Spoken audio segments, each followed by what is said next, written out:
Good evening, ladies and gentlemen. Furs. Welcome to the south-afrifur podcast here on Thursday evening. Those of you joining us, we have a very special guest in the line of Witchie Bunny.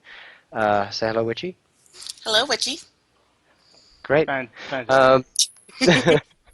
Stock standard and Scratch. Yeah. Who's not a special guest. He's, I'm clothing. furniture at this point. Furniture, clothing, the clothing on the furniture. I'm the couch yeah. you put all your dirty clothes on and then move when you have guests and then move back off of your bed.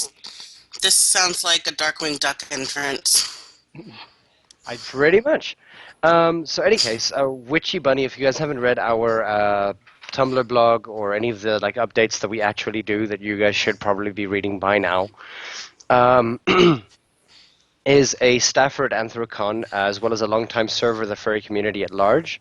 Obviously, her accolades aside from her long-standing service to AnthroCon include her work on a webcomic called Hidden Disguises, as well as also being an ex-admin for Fur Affinity. Yes. However, one of the things that we're going to be talking about, or one of our main focus that we're going to be talking about today, is the idea of gender and race, and whether they exist within the fandom. We're also going to be talking about things like being a woman within the furry fandom, whether the fandom can overlook the fact or the idea of race. And I mean, obviously, we're all multicolored animals anyway. And also, just as a note, rainbow furs, South Africa did it first. Stop stealing our thunder. We are the Rainbow Nation. We are the Rainbow Nation, people. Everyone else is an imposter. Impasta. Any case, and obviously other questions are how would we be able to reach out or come across as more accepting within our own fandom, and whether the American fandom has been trying to do the same. One of the other things that we're also going to be looking at is typical reactions to these differences, and maybe hear a little bit from Witchy about what she believes the entire idea is about. I mean, obviously, furry has an overarching idea that allows us to accommodate for people, but whether we, apply it is a completely different story. So yeah, those of you who are listening, for the next hour and a half, we're going to be doing some of the most interesting, I think, in my personal opinion, some of the most interesting sort of interviewing that we've done to date almost. And Witchy, thank you so much for joining. It's my pleasure. Awesome. And Scratch, hi. Yeah, Thank you so much for joining. Yeah, I'm here. This station is dead on the air without me. He's here too, basically. Yeah. Yeah, and if he has something to say, then he's more than welcome to, obviously. Of course. Half of the property's mine anyway. I'll say something if I want to say something. I'm not talking about you. I don't need your permission. What the hell? Anyway, let's kick this off. Okay. All right. So, Witchy, obviously, you're in a very, I guess we could call it a niche sort of group of people within the American fandom. In fact, probably the fandom at large, being both black and or female. Yes, I'm black and female. Black or female. You could be either. Or both. I happen to be both. You happen to be both, yes. And I mean, being in such a male-centric, white-orientated, fandom, obviously has to bring, certain, I guess, caveats with it. And I guess maybe for one of our first questions is that, Is there a race divide within the fandom? We'll start there. I kind of want to say that there is. I mean, it's not exactly as stark as you might find in, especially American, at least I have more experience with American and South African society, so in American society at large, but it is there. One thing I've noticed with other black furs is that we kind of notice each other when we're at events. You go, oh, there's another black person, and there's another black person, and oh, there's like five of us at this con. There's a lot of us here, and it's kind of, but that's when you're in a a culture like furry or geek or anime or anything that is predominantly white, you tend to get used to being the only black person around. So you Hmm. kind of become that representation, that monolith of it. So when there's Yeah, more of you, you kind of notice and, you kind of feel like, oh, I'm not alone. And it's the type of thing where, depending on how sensitive the individual is to it, sometimes they notice right away, yeah, sometimes they don't. yeah, So, I mean, it's just, it's there, but the mutual interest in particular, um, in the same thing that binds us all together kind of makes it less of an immediate issue, but it doesn't mean it is not an issue at all, you know? mm, yeah. Hmm. And I mean, I like. I'm assuming. I mean, you have somebody like Dalmy there, Dalmy the dog. He's been doing fursuits now for what, a year now. Hmm. We Hmm. actually had we had a conversation with him. He goes to a various amount of cons to go dancing, and obviously to show off his wares and things like that. And I mean, when he's in suit, people definitely, obviously, don't notice his color. Right. Uh, but when he obviously removes the head, people begin to notice. And I'm wondering, has anybody ever spoken to you who was a suitor? I'm going to ask this question: do you prefer African American or black? Honestly, I can take either. Okay. Um, but for me, I tend to be very blunt about labels because I feel that a lot of people try to avoid the use of certain labels because they feel like it carries a certain Yep. judgment of character. Hmm. And Hmm. so while I can, do African American, um, as far as I'm concerned, I'm black, and I don't feel like that carries any type of negative connotation or anything. So you Yeah. can do either. Because yeah, Okay. that's good for us because well, we don't have sort of euphemistic terms for it. We have African Africans, so we use black. Even the news uses Right. black. Which is fair. Yeah. Mm. I mean, and look, as far as I can know, there are many states in America that are equally, black and white, around about Hmm. 50, 40, 45 something percentage points. And so, I mean, it's not like you're unequal in any way. But I mean, when we look at South Africa and you look at our fandom, I mean, there is essentially not even a 0.1% uh, of our fandom that is in any way black. Hmm. I think the closest that we've ever gotten was, and we call them colored because that's what they That's what. prefer to be called. Yeah. Right. But they're scratch. What would you call? Wow, Mixed race. mixed race. No, they're not mixed race though. Well, yeah, that's what all other sort of um, No, not Asian either. I'm also not. talking about like the Cape Coloreds. Yeah, you could Yeah, go as far as saying brown people, but that's yeah, that's just weird. exactly. Well, That's, and here in the U.S., we tend to use brown people as a term for like people of color that aren't necessarily just black, like Yeah. um, mid Asian, Indian, that type of thing. So yeah, Mm. And who are not outwardly Arab either, I suppose. yeah. yeah, Okay. Yeah. Yeah, So, I yeah, could that's just basically imagine what we like one have. of our colored people going over to America and immediately being said like, "Oh, you're an Arab, you're ISIS, die." or What the hell? or Any, Trevor I Noah who got honestly, mistaken for with a the way that Mexican. things are going right now, I would not be surprised. Mm, Is it that bad? it is that bad, It actually. is. It is that bad. It is absolutely that bad. I mean, you have people who are. Let's put it this way: when 9/11 happened. I was still in high school. I was in my final year of high school.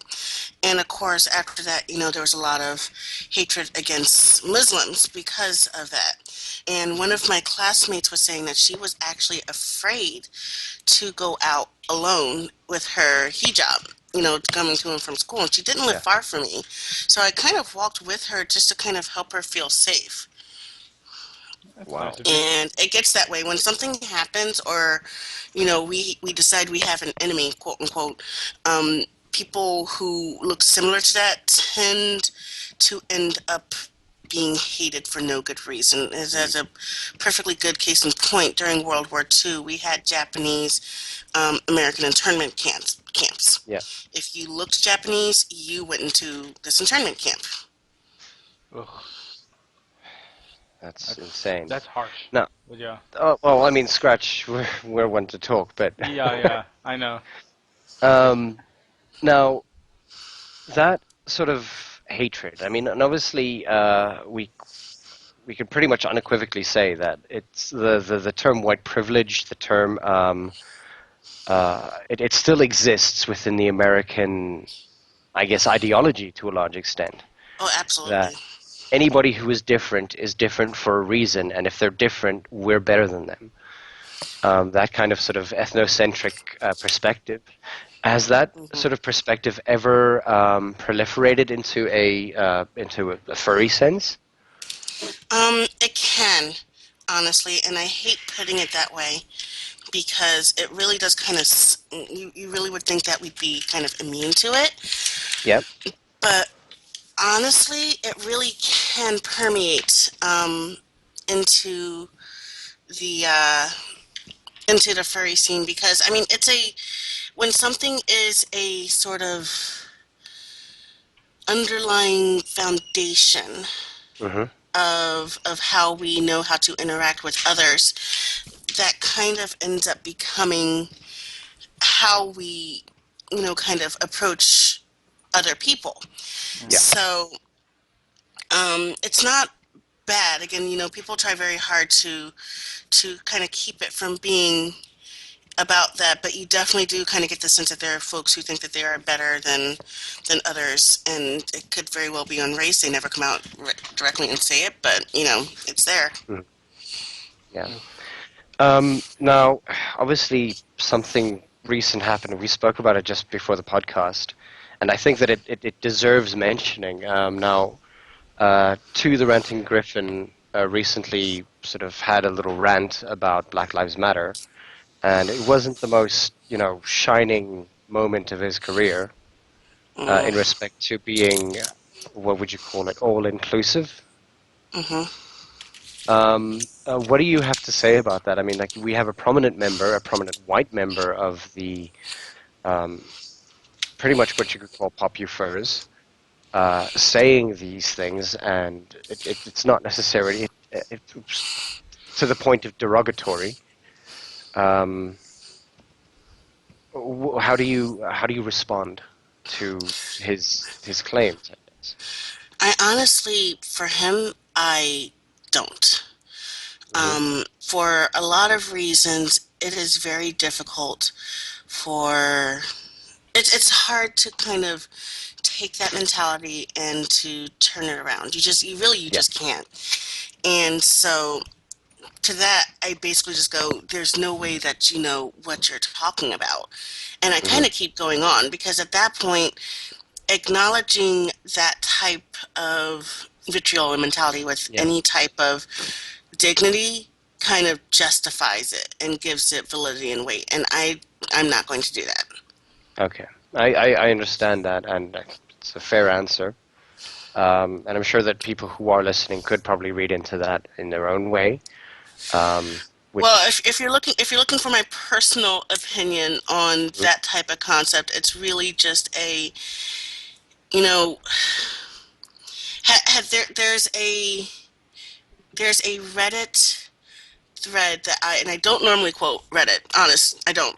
But there's a Reddit thread where basically someone's kind of explaining why the whole mantra of all lives matter versus Black Lives Matter is inherently harmful, and basically is people are missing the inherent two at the end of the statement. They're Yeah, not saying that only Black Lives Matter. They're not saying that, screw the white lives. It's that, yes, Black Lives Matter. This is why we're bringing attention to it. And yeah, going, well, everyone matters is kind of still dismissing it because it's not fixing the problem. yeah. Mm. Because I mean, the problem is inherent within the system. One looks at one Exactly. just has to look at something like Florida, and I mean, you look at I think it was the Young Turks actually mentioned that disproportionately by something along the lines of more than 50%, or double the amount of white people were pulled over and fined for a seatbelt. Yes. Yeah, black people were fined disproportionately. Again, double the amount of white people for not wearing their seatbelt. Yep. So in other words, which would mean that, you know what, great, you pull over a person and, oh, you're not wearing your seatbelt, move along if you're white, but if you're black, you're going to die because you're And there's somehow, really that fair that of exactly that. It's like if you do anything wrong, and you're pulled over, yeah, you did. Mm. yeah, And it's scary. it is scary. And I mean, I know that we're sort of talking this outside of the furry context, but the thing is that because the furry context that we're speaking about is that of America, the American context has to be taken into account. Hmm. I mean, there are. Uh, when was the last person? When was the last white person pointing a gun at a cop killed? And I mean, we're looking at what was it, Oregon? Exactly. That's exactly what I was going to say. The whole Oregon thing. And the thing about it is, this people are like, well, what would happen if a black, militia tried to do this? The thing is, and a lot of people aren't aware of this, that happened back in the Yeah, 70s. A black militia holed up in, of all places, my hometown of Philadelphia. And they really. basically kept they kept the police at a standstill. And the police's response was to literally bomb the row home. This is the MOVE movement, MOVE. And it's well documented. They basically set the entire string of row homes on fire just to get these folks out. I mean, it's a burned out husk. There was actually just recently a an article about it in light of the whole Oregon militia thing, and the row homes still haven't been rebuilt. Yeah, and in respect to Oregon, I mean, you're looking at these people. They're white. They're angry. They're more than willing to give their lives for the cause that they're doing, that they're going to do. There was a video of a person who was going to go join that militia from, I think, out of state, and he was drunk, and he literally threatened the policeman. He was armed, and he said, as he was being arrested, "I'm going to kill you. I'm Hmm. going to kill all of you. As soon as I get out, I'm going to kill you. I don't care if you're a state cop or anything like that." And yet you put that up against somebody like Trayvon Martin, or the people who said, "Please don't hurt me," like openly Yep. said, "Please don't hurt me," or had their back turned to a police Mm. officer, Fully compliant and Yep. everything. fully compliant, arms up in the air, I and mean, they get shot. When? you can take it a step further with children who are not posing a threat. And I'm not just talking about Tamir Rice, who was Yeah. playing at a gazebo and was shot within 2 seconds of the police seeing him. There was a girl who was just being uncooperative in school in Georgia, and she was literally flipped over in her desk and dragged out of her desk and dragged I, out of the classroom I believe I saw for that. yeah, for not being obedient, quote unquote, Mm. to the school officer. Yeah. And then, I mean, and obviously the rhetoric behind it, like when it's somebody like the person who walked into that church, gunned down, what was it? How many people did he actually manage to kill at the end of the day? Like It nine was or a lot. something. 9, 10, 11? I think something like that. It was a lot. And he walks out of there. They arrest him without even putting him down on the ground. They just put cuffs on him and they walk him to the car. Like, anybody else does that, and they get a knee to the face, Hmm. knee on the back of the neck. They literally get choked to death. There was that one, that Eric one, Garner. yes, Mexican man, wasn't he? No, he was black. Yeah, there was a Mexican man as well who was Mm. unfortunately choked to death after having an altercation with his wife. Oh goodness. It was an internal, like, he slapped her. It's a domestic The violence police, case. yeah, it was a domestic violence thing. The police got involved. They put the policeman put his knee on his neck, and eventually he just stopped responding. They had killed him on the Mhm. scene. Yep. Yeah, there's Uh, no like there's no moderation of escalation of force because, ugh, yeah. There's been so many discussions about this kind of thing. It's just why, where, and like where is this seated? Like I don't completely understand. it's seated in fear, I think. It's Um, seated in fear, and it's seated in the concept that somehow black people are stronger. It's all of the justifications for keeping us as slaves yeah. hundreds of years ago. We're stronger. We're more sad. We're more savage. We can't be trusted. We can't be reasoned with, and so you Ah, have to use brute yeah. force on us right away. It's why black kids don't get to be kids. It's why Tamir Rice was shot and killed as a 12-year-old. Just like, oh well, he could have been older. This thug, this kid. Instead of this kid is like this thug, he's Hmm. 12 years old. He's a kid. Like he's For been the yeah, 16-year-old yeah, the like 16-year-old girl who gets flipped over because her mother just died. She's now an orphan and she's not in the mood to be cooperative with the teacher and the school police, and instead she gets thrown around because, oh well, she's just an angry black woman. It's like, no, she's a teenager who's going through a tough time, but the concept of vulnerability is not present for black people. Therefore, we do not get treated as if we can be. ugh. But that yeah, I don't yeah. How long is it? Yeah, what can we do to change it? Like how long is it gonna take for people to realize this? I know this is like very jumpy the gun and getting down to sort of down to the question that everyone wants an answer to, but yeah, like I don't understand that default hatred. It's The problem is that this is very much inherent in police culture, and I'm speaking from a position of somewhat knowledge because my parents were both correctional officers. Of course, two black people, my mother and my father are both black, but they were subjected to a certain degree of police culture, and as a result, you would think that working that closely with police, they would have a trust with them, and all they ever told me was never trust the police. So it's definitely inherent in police culture, almost, across the board, that, this is how black people are, this is how they're considered, this is how you deal with them. And it kind of becomes this thing where the only way that this is going to change is a complete rethinking of who black people are. It's instead of seeing them as oppositional, you just see them as people, and that is a leap that has to be made really in a much more widespread way.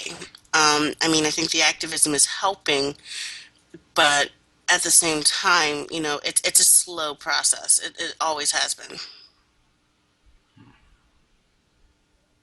Yeah, these things aren't you're gonna not gonna change hearts and minds like that overnight, especially stubborn hearts and minds. Hmm. And these type of attitudes tend to be perpetuated, generation after generation.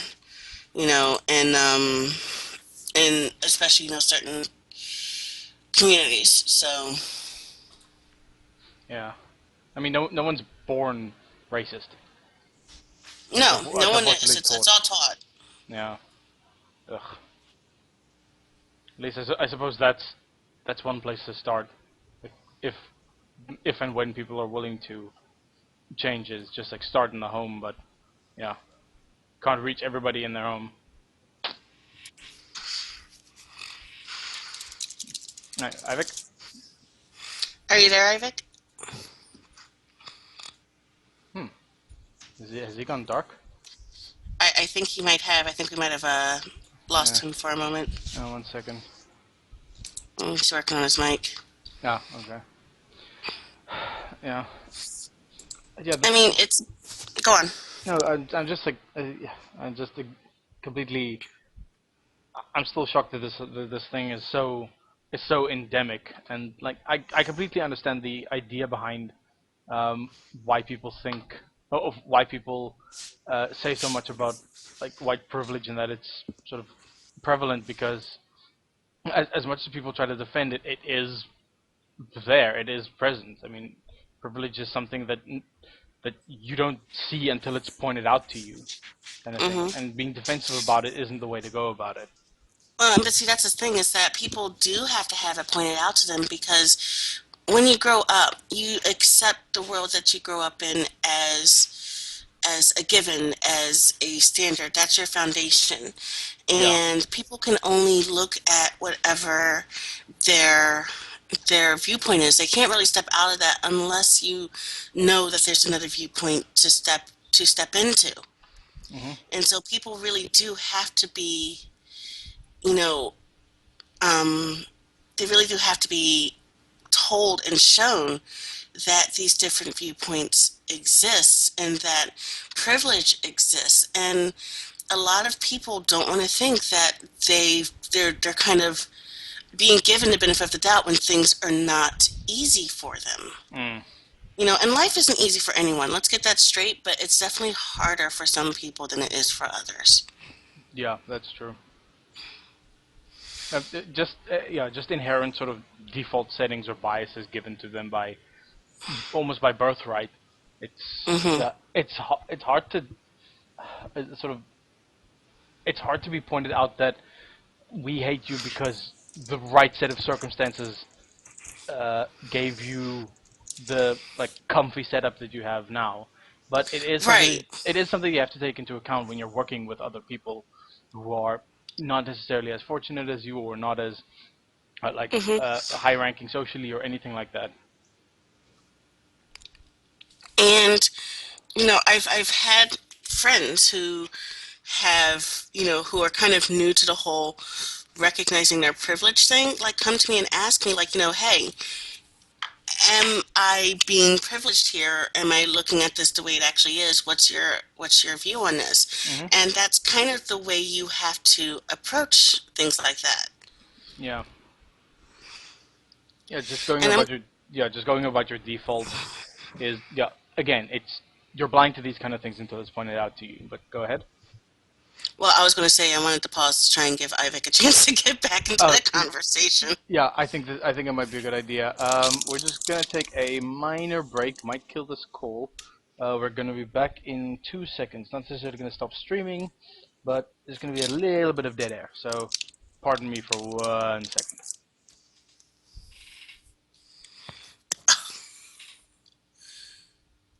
Wow.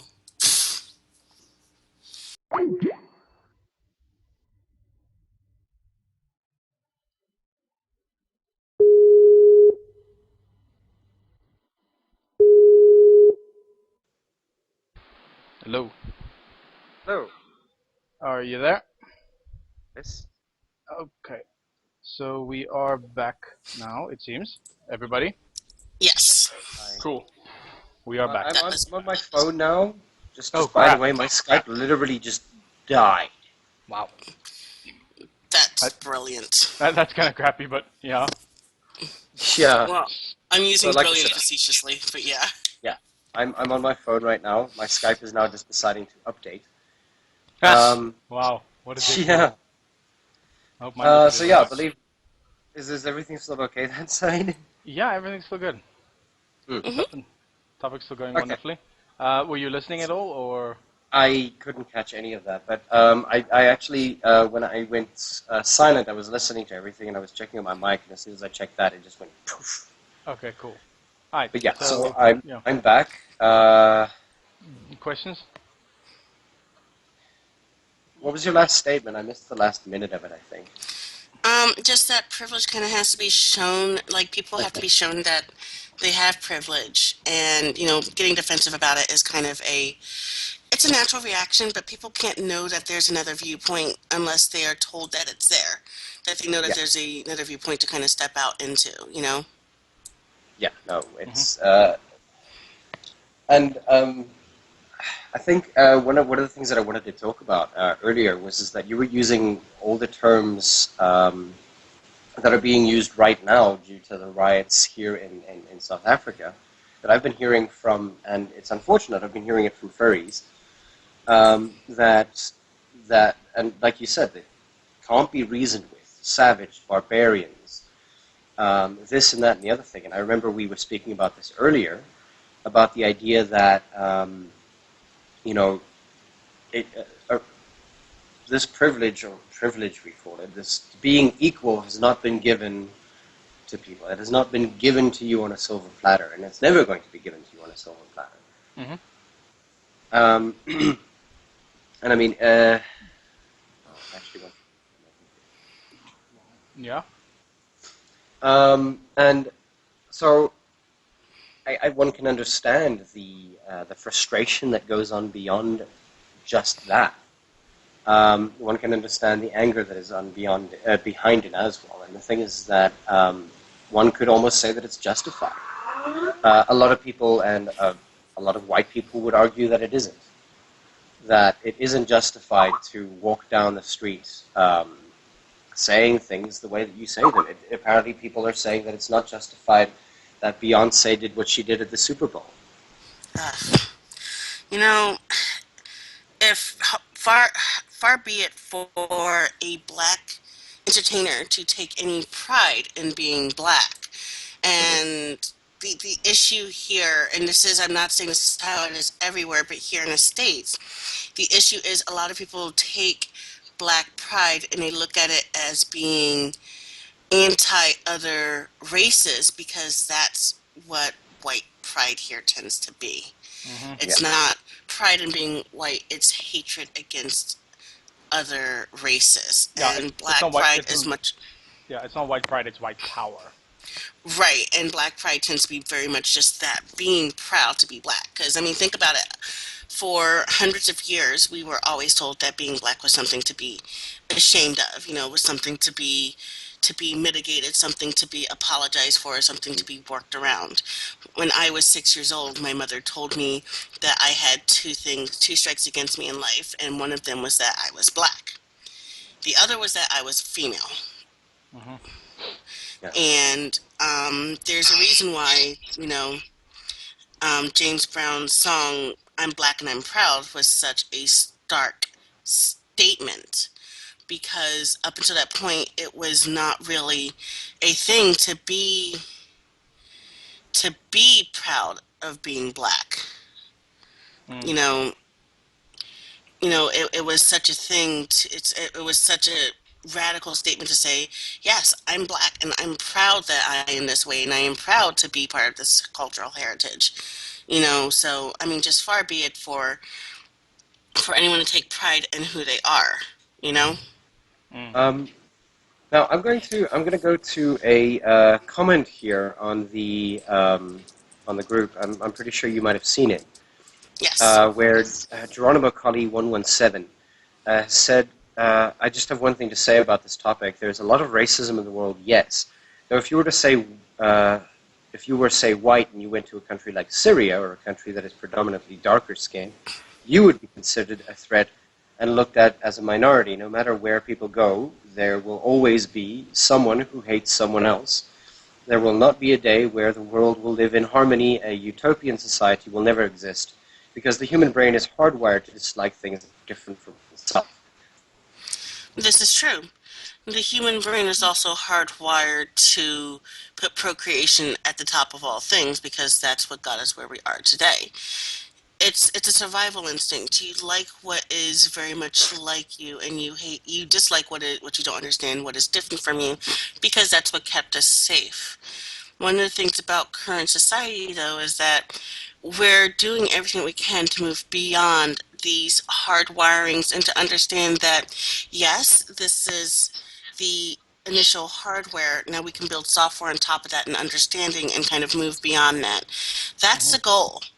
Yeah. And I mean, yeah, I mean, anywhere you go, there's always going to be a minority. I mean, if you go to Japan and you're not Japanese, and Japan is one of the most xenophobic societies in the world. If Hmm. you go to Japan and you're not Japanese, they're not going to hate you, but you will never be one of them. Hmm. And Hmm. that's really what it is. It's not, oh, you're a minority. It's a you are not one of us Yeah. mentality. But the thing is that I mean, being a human being means that we've transcended many things that are probably a bit more difficult than just someone who's different than you are just by color. I mean, and I understand Geronimo Cotty's sort of perspective on that. But when it comes to being a furry, you're supposed to have already transcended that. And what's funny is that, I mean, you'll probably see that people who are Asian are a little bit more accepted than, say, people who are black. Hmm. Um, and is that does that have to do with the idea of you know race, or what exactly? Where does that come from? I think it's a multifold thing, and I think it's partially that people who are Asian can sometimes be seen as being more of a geek, more of a, person who can be into these types of things versus someone who is black who's usually not seen as someone who would be into these types of things. It's not something that both in our own culture as, African Americans, as black people here in America, as well as outside of it, that's not really a kind of interest that we're encouraged to get into, but more and more of us are kind of bucking that trend and going that direction anyway. Mm. Yeah. And so, we get kind of shade thrown at us from other black people if we're geeks. We get shade thrown at us from outside of the community if we're geeks. And we kind of end up feeling alone. And whereas, and so that kind of translates into how other people perceive us. Whereas you get the people who are Asian or white or, any other, you know, kind of color or ethnicity, and they're kind of seen as okay, being a geek is a kind of culturally acceptable thing to be, and they're more easily accepted into the fold, if that makes Mm. sense. Hmm. Yeah. And I mean, we've been spending a lot of time on the idea of race at this point. One of the other questions that I do want to ask is, I mean, you're obviously also on the other side of a spectrum, inside a very male-orientated scenario. And I mean, Hmm. I'd like to sort of just move towards that for a couple of seconds, and we can go back to Okay. the idea of race, because that's also kind of important. Because the thing is that being a female within a male-orientated internet culture formed um, uh, thought pattern society, um, obviously there are vastly different sets of standards that you need to uphold as a female. Oh yes. Um, I mean, what is it like? Every single day, you obviously, and I mean, I'm not sure if it's still a meme, and I'm pretty sure that it's still being used every now and again. When you proclaim that you are female on the internet, it's boobs or GTFO. Yeah, there are no girls on It's the internet, Ivik. You know the rules. well, But and this is that's actually the funny. exactly male-centric idea. Yeah. This is actually funny because, and I'm going to tell a bit of an anecdote with this. I actually ended up starting inadvertently ended up starting a Steam group called the Furry Pound some years ago, back in about 2008. Hmm. It started as a silly group for my friends and I to play Team Fortress 2, and grew Yeah. into a 3,000 member monstrosity Yeah. within about a year. You didn't have control And at that point. and so I was the head admin, and so I do voice chat a lot. And I would run into this situation where a lot of times people who were not familiar with me would come on voice chat and go, like, just kind of like that whole, "Are you a girl? A real girl?" Like, are you, or I had one person who goes, "Are you a girl or are you just a really young boy?" Wow. Wow. And, so it's just kind of like this disbelief that not only could a girl be playing, but this girl was also beating their asses in Team Fortress 2. And the better I got, the more vitriol I got. And Of unfortunately course. for them, they were also dealing with the head admin. So I would give them one warning of, hey guys, stop it. They wouldn't pay attention to that, and they would immediately be kicked banned for a day. Nice. Hmm. So, and it sucked because the other girls who were vocal on chat in our group weren't admins, and so they didn't have that type of power to back up the hey, don't mess with me, and they got harassed a lot, especially if I wasn't around to defend them. Mhm. Um, so I mean, you do have this whole get back in the kitchen and make me some pie, Hmm. mentality in male oriented groups. Hmm. Yeah, and heaven forbid they make one mistake, they waste one Uber charge, and suddenly it's like you're the worst thing in the world, kind of thing. Yeah, you get a lot of hate if you make a mistake as a girl, especially as a medic. I mean, being a medic Yeah. is difficult enough as it is, but if you're a girl, that's it. Everyone's targeting you. If you Uber charge, and if you Uber at the right time, and your heavy or demo or pyro or whatever is too slow in the uptake, well, that's your fault too. Of course, It's like because damned if you do and damned if you don't. yeah, that stream has been linking against you for 5 minutes now. But okay, fine, I can see how you missed the cue. The Yeah, screen, Yeah. seriously, the it's screen like flashes and everything, but nothing. Yeah, but the you couldn't screen be bothered. flashes and you're suddenly glowing bright red and you're Yeah, invulnerable and your heavy's yelling and oh wait, what was I supposed to do? yeah. Ugh, Shit. yeah. Yeah. Sorry. I mean, and again, like, and now we're just talking about that throughout the gaming culture, but I mean, like, at conventions themselves. Mm-hmm. Because I also want to go back to get to gaming, to conventions in respect to the idea of race again, because that's, Mm-hmm. we didn't necessarily touch on that much, but as a female at a convention, Yeah. spectator finally Hmm. started up. Yay! Um, Yay. Hmm. now, like, what kind of reactions do females normally get? And I mean, obviously, I've been talking about this pretty much all day today. I was talking about something called closed loops and closed loop reactions and things like that. Hmm. Now, Yeah, so, I think I actually referred to this in a article I did for Adjective Species. mhm, That kind of recursive loop that gets created in these types of situations. yeah. So Yep. where you as a female would hang out with other females, and all the males would hang out with all the other males, and Mm-hmm. eventually, obviously, the entire idea of girls are bad because boobs and they're not making us sandwiches. Um, that kind of sort of mentality grows and grows and grows and becomes this unstoppable monster of a massive lie. And and yet, when you see them, you're kind of like, why, why are you A, first trying to talk to me? B, why don't you have a sandwich in your hand? And like Right. that's like a reaction from being like that. And do you see Yeah, that and very often? I've seen it at some conventions. I haven't seen it much recently. The only convention I've really staffed recently has been AnthroCon, and AnthroCon's Hmm. actually really fortunate in that you have, I mean, yeah, it's very male dominated as far as staff, but you also have a great number of women, both cis and trans, Hmm. staffing the convention. So we don't get that quite as often from that point of view because we're so kind of ubiquitous there. But in other Hmm. conventions I've staffed that will currently remain rather nameless, Hmm. um, I've run into that mentality of, oh, well, you're a girl. What the hell do you know? Why aren't you off doing something useful? Hmm. And in one of these convention situations, I actually ended up inadvertently taking over registration because no one else was doing it. And in the other, I was second in command of security. Sheesh.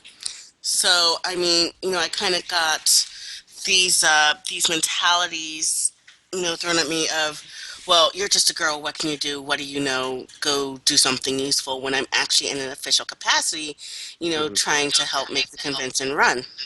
Yeah. And I mean, and obviously now you've said that it doesn't happen that often anymore, which hopefully means that people have become far more accepting of females. But even so, I mean, there are probably also stories of because you're female and you're at a convention, that the only thing that you're probably there for is the sex, Yes, and that they want to take advantage of that.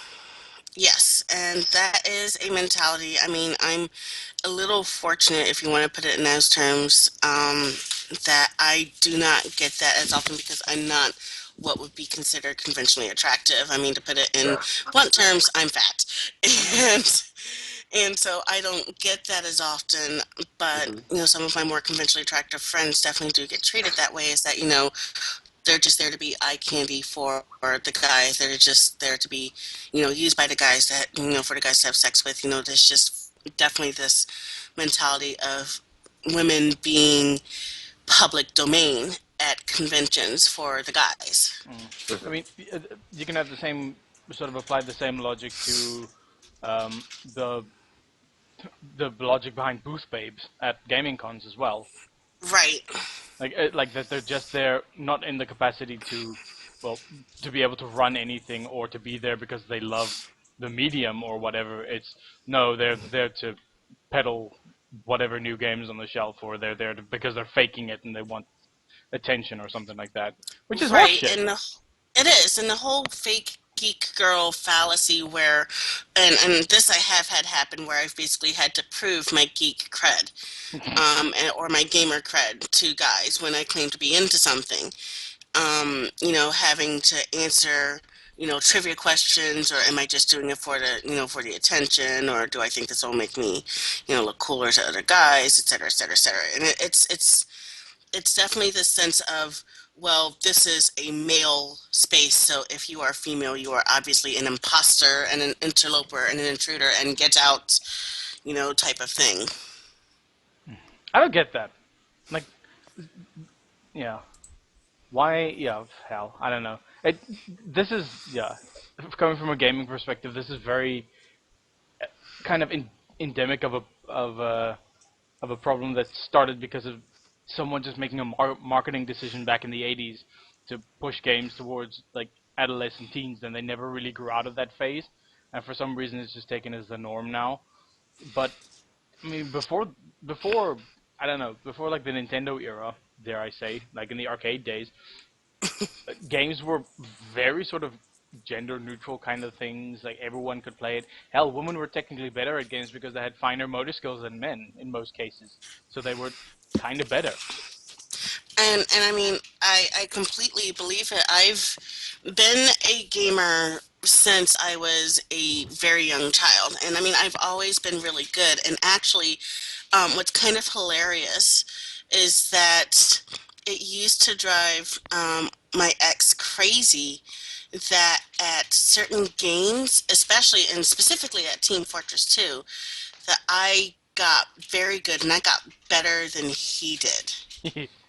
And that drove him absolutely nuts. Ugh. Specifically because of the like, is he the jealous type, or is it specifically a gender thing that you're aware of? It could have been a little bit of both. I think for him, it was specifically well, and it also bugged him that no one really said hello to him when he would come into the server. But if I came into the server, I got a chorus of "Hi, how you doing?" And I mean, he doesn't really voice talk all that often, so no one Also, really you're talked to admin. him. Well, yeah, but I Yeah. mean, this was before I was an admin, back when we were playing on the CC2 as Cole servers, Ah, okay. and so this was it bugged him, I think, in a jealous sense. It's like, well, why is she, more popular? Why is she better? And that type of thing. I think it was a jealousy thing, but I think to a certain extent there was a gamer aspect of it too. After a while, he actually got me a PlayStation 2, so I would stop Oh playing no. PC games. It didn't work. Oh. Um, I just played Kingdom Hearts and Oh went no. back to playing PC games. Yes, Ivik, we can hear you. No, no, no. I was checking my mic because I thought I'd Okay. frozen, and I was No, like, oh no, not again. no, you're still here And for now. yes, woohoo. Okay, Yeah, awesome. he tried to Carry get on. me a PlayStation 2 to get me to stop playing PC games, and it didn't work. I just played Kingdom Hearts 2 and went back to playing on PC. So, There's only one game I still want to play on PS2 if I can get my hands on it, and that's, well, one series actually. Ico and Shadow of the Colossus. if you haven't played Ch- Okami, play that too. Okami. oh yeah, Yes. Kami. Yeah, yeah, but that's on Wii though. I'm not gonna buy a Wii. It's also on PlayStation 2. It was Oh, is originally on it? PlayStation Yeah, 2. Oh, Yes. sweet. Okay, cool. Because I and only know of the not Wii to version. mention that Shadow of the Colossus has been released for I think it was PlayStation 4 or 3. Oh, cool. Then I still have to buy a PlayStation. I can't do it on PC. Yeah, and because you've only got a freaking 360 that you won because you're not a Star Wars fan. I am a Star Wars fan. Also, no Now one you, else tried. now you are. Also, no one tried. Like, Yeah. yeah, whatever. Let's not rehash this discussion. Uh-huh. Uh-huh. But I mean, and like like it's that kind of mentality that sort of comes back from that entire thing.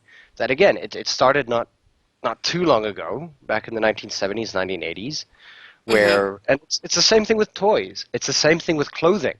I mean, what's it? Pink used to be Every. worn by men. Frills used to Yeah. be worn by men. Yep. Pink was Heels considered the used to be worn. stronger color Hmm. Exactly. Blue was a female color at that point, technically. because it was more delicate. Yep. No, that's absolutely Yep. right. And somewhere along the lines, they got switched. Yeah. And no one And knows where. but again, like the term is always going to be history is written by the victor. Hmm. And so far, one could normally say that women really haven't won many fights since. I mean, the glass ceiling still exists. Hmm. Hmm. Women are still if you look at the way that Hillary Clinton is being sort of talked about, she is actually what's the word? I mean, they call her a shrew. They call Yeah. her No, it's anything absolutely. It's anything but the absolutely anything that attacks her because she's a woman and not for her platform, not for her policies, some of which are legitimately problematic and should be addressed. But no, she's a woman, yeah so we'll attack that. yeah. And what was it? There was that one feminist who, and again, like they make Madeline it. They Albright. sometimes make it worse. They make it worse sometimes by saying that if you don't vote for Hillary Clinton, you're a bad woman There's to a an special extent. place in hell for women who don't support other women, I believe was one of the quotes. Hey, Thank you, yeah, Madeline Albright. Uh, yes, Ugh. and and I mean, there's well, the crux of that is that, and I mean, this is something that I can go on at length about, which I won't. But you know, the crux of that is that it's considered shameful to be a woman. So Hmm.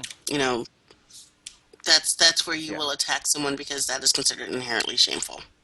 yeah, and I mean, and again, like it proliferates through conventions. It proliferates through, and especially internet conventions.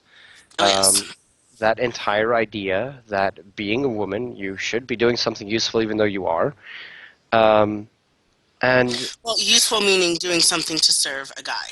Let's be mhm. specific. Mm. It's like if you're not on your knees right now, you should be. Yeah. I mean, look, I mean, I get a wow from Doge, which is probably not that surprising, Hmm. but but Okay. any case, um, like that's exactly the mentality. Like, I mean, there are churches in America that have literally done just that. That if you are upset, can you guys hear me? Yeah, we can hear you. Yes. Okay. If you are upset with, or if your wife has done something to upset you, that her way of asking for forgiveness from the man of the house is to get on your knees and not pray. Hmm. Yeah. No, In it's fact, it's it go it on. happened in front of a super church, one of those massive ones with like 2,000 people in it. I think he was being. I swear he went to jail for it. But in Hmm. that church, this man and this woman were having trouble with their relationship, and he told the woman to get on her knees in front of 2,000 people and Fillet him. have exactly fillet him. Yeah, let's be PC about this. Yeah. Yeah. Where was the? I can't remember who it was that made this quote, but um, in some Arab country, a sort of U.S. thought leader, not sure exactly who it was though, said something about they were asked like how did they become sort of more relevant? Yeah, sort of how does Saudi business and all that stuff become a little bit more relevant uh, in what's his name in modern culture? And the answer that this thought leader gave was, well, you're not going to be able to achieve much when half of your population is like completely underrepresented and underutilized. Wow, nice. And that's true. I mean, as much if you want to look at it from a purely HR standpoint, it makes sense. But if you look at it from a humanist standpoint, it also makes sense. As like, why are you putting down people Hmm. just because of a happenstance of birth? Yeah. Right.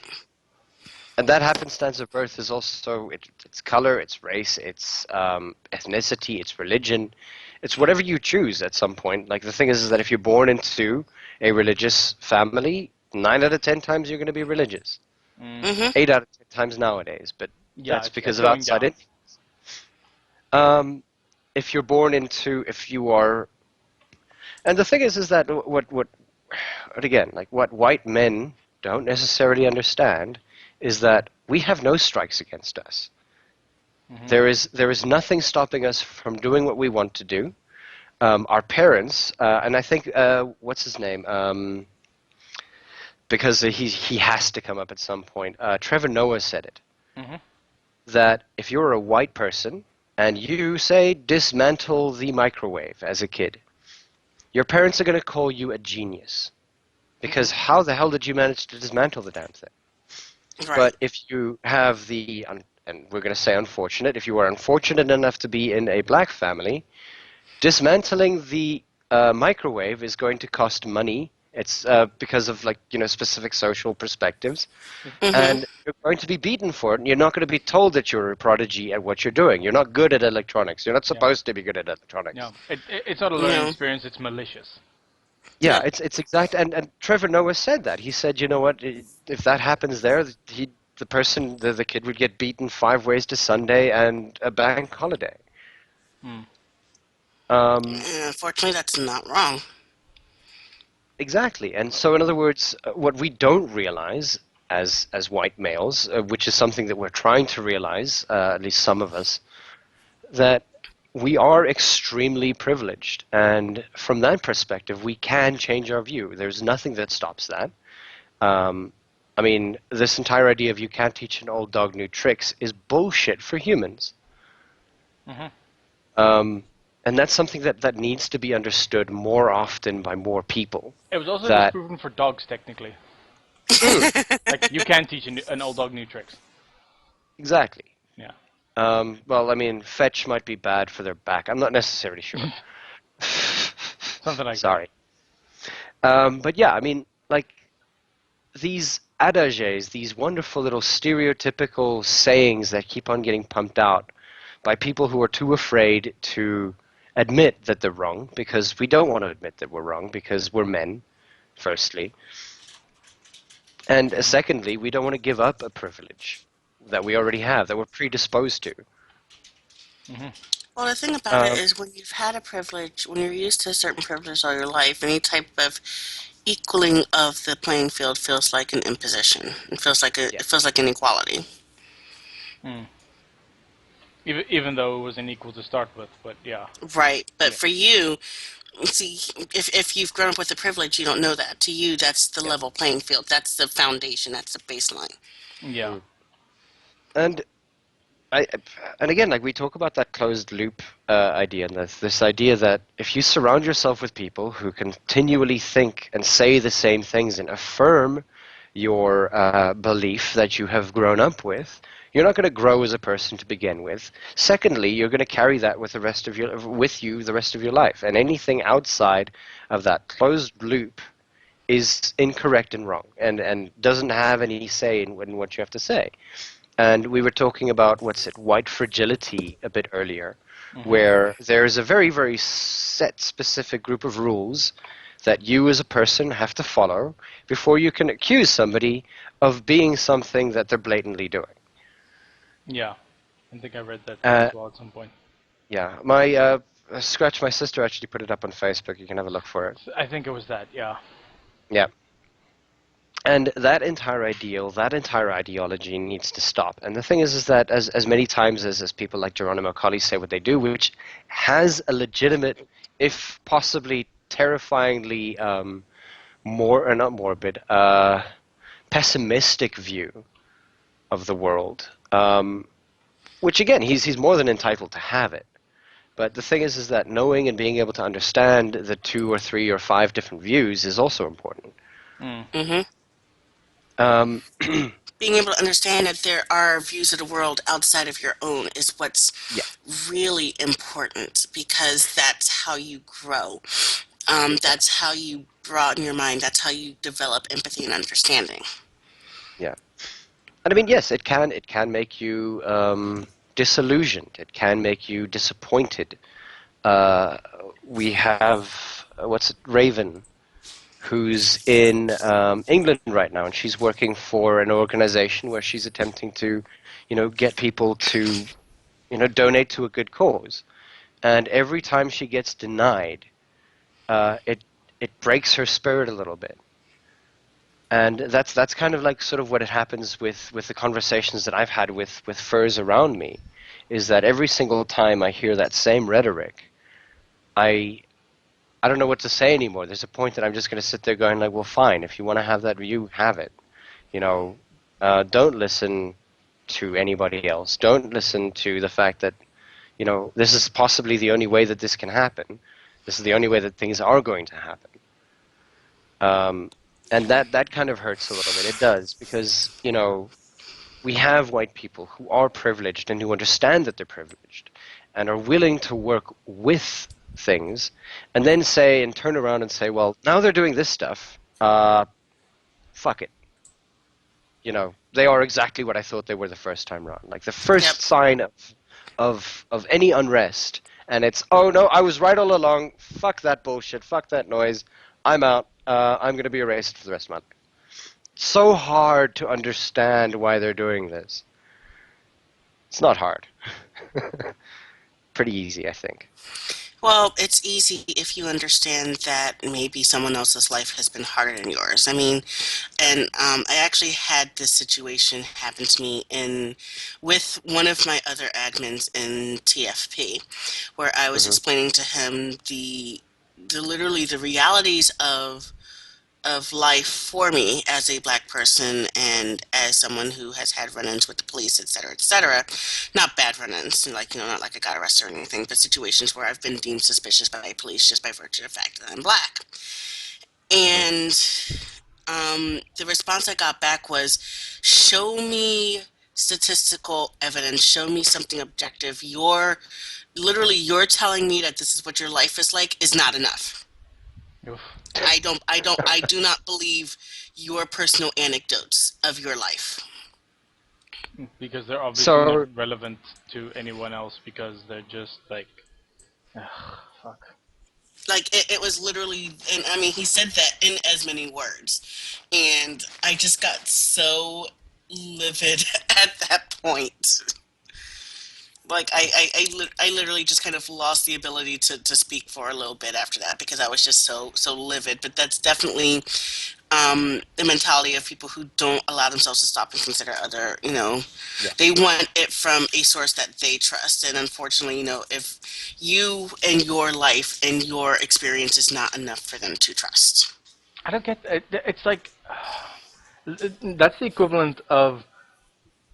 This might sound a little bit gross, but that's the equivalent of someone not taking like asking to see or to hear the opinion of a gynecologist when a woman tells him about like going through her menstrual cycle.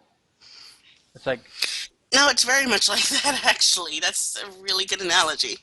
it's dumb. It's stupid. But yeah, pardon the other topic, but yeah, I don't know. Like Yeah. Now, one of the other points that I also want to get onto is that, I mean, have there been people who have been trying to reach out to a broader black community towards getting them into coming to, becoming furries, for the very fact that we are supposedly as accepting as possible of every color, creed, race, understanding, religion, etc., etc. gender I identity, mean, that's whatever. that's sort of that was the appeal for the original appeal, that we are all accepting of whatever idea that you have. But are we that accepting of to actually actively attempt to reach out?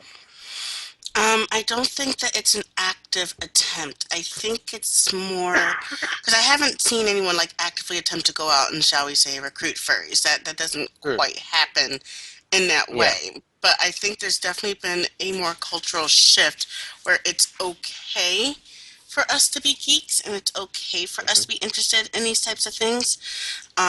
Like growing up, I was the weird girl who liked Japanese stuff and who was into all of this weird crap and and was basically told as much like if you were less weird, you might be able to find a boyfriend. And it was just kind of like this mentality of that. Excuse me. I say as my boyfriend gets ready to leave. Bye, dear. You're still weird, but you got a boyfriend. Thank you, Yeah. dear. Woo! And so it's kind of become more accepted. Well, let's put it this way. Growing up, I was kind of asked why I couldn't be more like all the other black kids by my parents. Hmm. And now it's more of an accepting, how best to explain it. So we had kind of a family reunion thing a few years back. I think back in like 2013 or 2014, my family had a family reunion. Like I said, growing up, I was the weird cousin who liked all this Japanese stuff. And now, with the younger generation of cousins, once the cousins that were my age told them, it's like, oh yeah, Witchy totally, knows all about the anime and Japanese stuff. I was immediately the cool cousin. Hmm. And, it became like, oh my gosh, tell us all about this. How'd you learn this? What was this like? What was this like? Let's talk about Hmm. all of this really cool stuff. And Is One it's this Piece worth cultural it? shift. Yeah, exactly. It's become this cultural shift where it's now okay to Hmm. be involved in these things. And that Mm. kind of translates into all aspects of geek, including furry. Yeah. I, Hmm.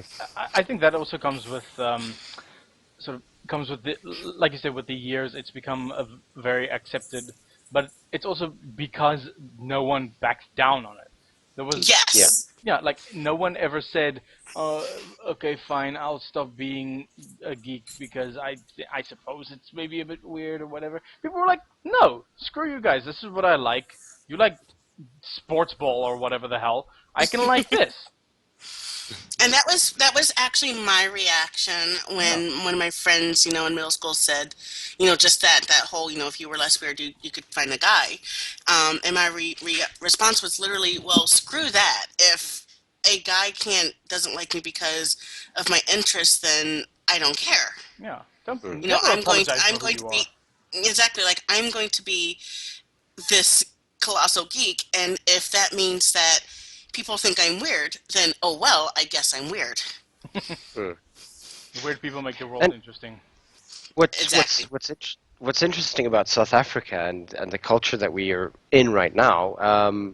One of the things that it started, I think it was around about 2002, or Hmm. 2001, 2002, just as I was getting out of high school, I mean primary school, into high school, was that a lot of the people and the exposure towards television and things like that, anime was being watched far more often on like public channels rather than like our cable TV or our version of cable TV, where Dragon Ball Z was being shown a lot. They're playing Naruto now on television, and one of the things that I started noticing, especially when I went into university, was that there were, I think, and it was one of the first times that I noticed it, where there were these two uh, colored guys who used to come to the bar very often. And the one day, like, I got into a conversation with them, and like literally for about 4 hours, it was nothing but talking about anime.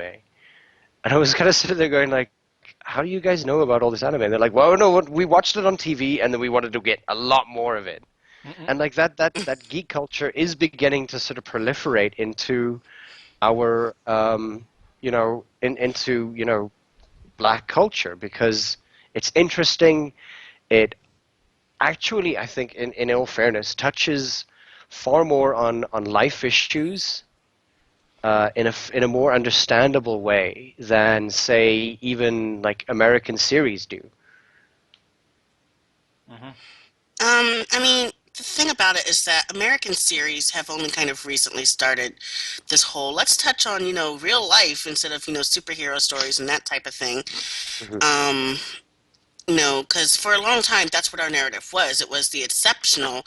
It was the people who were, you know, not only special but exceptional by virtue of who they were, by virtue of working hard, because that's kind of part of the great Mm. American, dream and myth and storyline and, etc. American exceptionalism Um, and all that.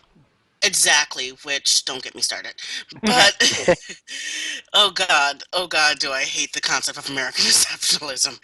Um, but that aside, very recently have we began touching on the actual lives and telling everyday stories, whereas in Japan that's kind of because they are such a group centric culture. That's kind of what their stories were meant to do. What they were meant to be representative of the average of the group and not be exceptional, because that's kind of what binds them together as a society. So they have a lot more practice and a lot more nuance into telling those types of stories. Hmm. Mm. There's I I mean, spent many yeah. years studying Japanese culture. Sorry, yeah. guys. Sweden also No. one of the Scandinavian countries also has that like they have a word for um, sort of flying under the radar and trying not to be exceptional but just be like very well functioning sort of as a group more so than any individual person standing out. But I forgot what that word was. But yeah, Hmm. that's about it. Hmm. And I mean, like, and you look at things like, say, what was it? My very first anime was, Love Hina. Um, Love Hina's great. yeah. I mean, there was a lot of punching, there was a lot of flying about, but it had that it was real to the point of aside from the other weird things that would happen, it told the story of a person just trying to get by. And we don't have those stories. We don't have those things with us because obviously in South Africa, if not some, but all of our television is focused on a very sort of Western centric perspective. Uh, we watched Friends, we watched Neighbors, Ali which McBeal. was Ally Oh McBeal. gosh. Um, Can I, as an American, just apologize for the exportation of our culture as a commodity, please? Cool. Yeah, you are forgiven if only you bring Pizza Hut to this country. You can keep I'll see what I can do. you can Pizza keep your Hut is Dunkin' in Donuts this and you can country. keep your Starbucks. I just want Scratch, Pizza Hut. Good. scratch. Pizza I'm Hut not is giving in up. this I'm country. not giving up my Dunkin' Donuts. That is not happening.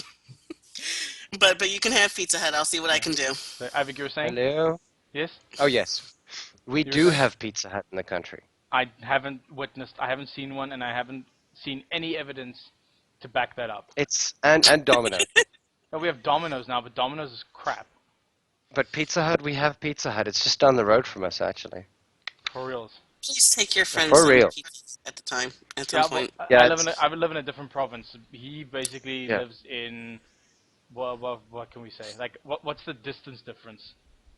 I Like think you mentioned Uh, 1,000 kilometers earlier. yeah, yeah. so I think it's kind of like uh, New York to Chicago kind of difference. Oh, Scratch. It's jeez. a very Okay. expensive pizza, but I think it might be worth it. Yeah, one day when I'm up there in business again. Yeah. Maybe look. I mean, if it's up here, it'll get down there eventually. But Normally, it starts here and then it comes down. but we are getting Starbucks, and we did get Burger King recently. Look, I Nice. think that Seattle Coffee Company is better than Starbucks anyway. I know, like, but I just don't want to see all that like crazy sugar shit coming around because I've seen some of the stuff that Starbucks sells, and that's not coffee. That is dessert in a No. cup. He's not wrong. What's it? Um, Lewis Black actually said it the best. I don't. Yeah. Well, you guys. No, that's okay. Lewis Black was talking about something completely different when it came to Starbucks. He was talking about people with Alzheimer's, Oh, like walking into a Starbucks and then walking out of a Starbucks and going, "Hey, look, it's a Starbucks. Let's go have some coffee." I think I remember that's that kind one. of hilarious. Yeah. But any case, like I guess, back to topic. Um, but then again, this is on topic. The entire idea of, the proliferation of a specific ideology that sort of goes through, country, goes across border, we're globalizing. We're globalizing slowly. And one of the things that I was talking to Witchy about earlier was also the idea that Black Lives Matter as a movement influenced our own Rhodes Must Fall movement Hmm. just far more angry, I guess, would And probably be the targeted. term. And but then again, and like we actually mentioned earlier, it probably has to be angry. It probably has to do that, otherwise nothing gets done. Yeah. Exactly. Nothing is given. Liberties are never given. Rights are never given just because, well, I shouldn't say never. But in this day and age where you have the establishment that is very, very much focused on keeping itself in power, you do not have rights and liberties that are typically given away. Hmm. So you have, let's look at a very prime example. You have all the countries that fought for their independence from the British Empire, literally Yes. in one way or another fought.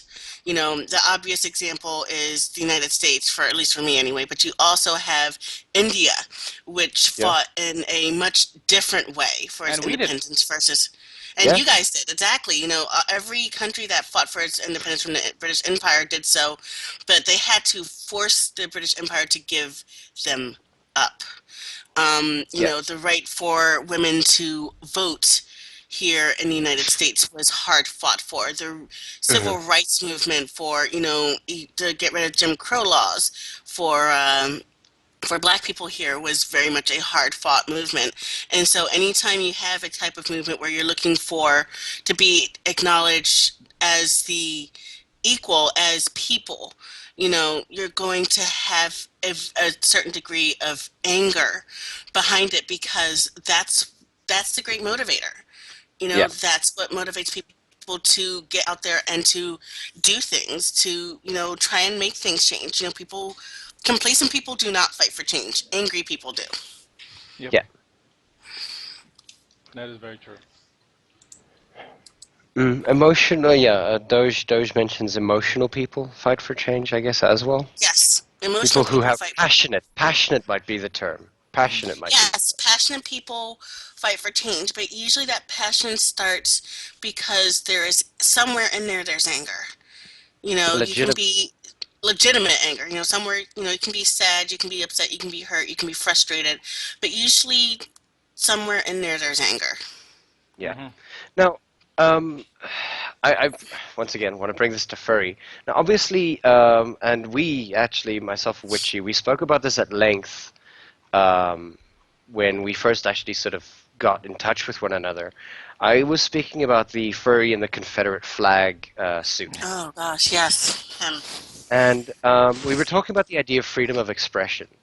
Hmm. And I mean, and now your view on freedom of expression, even though it would oppress you just for existing the suit, because of what it stands for, what it like represents.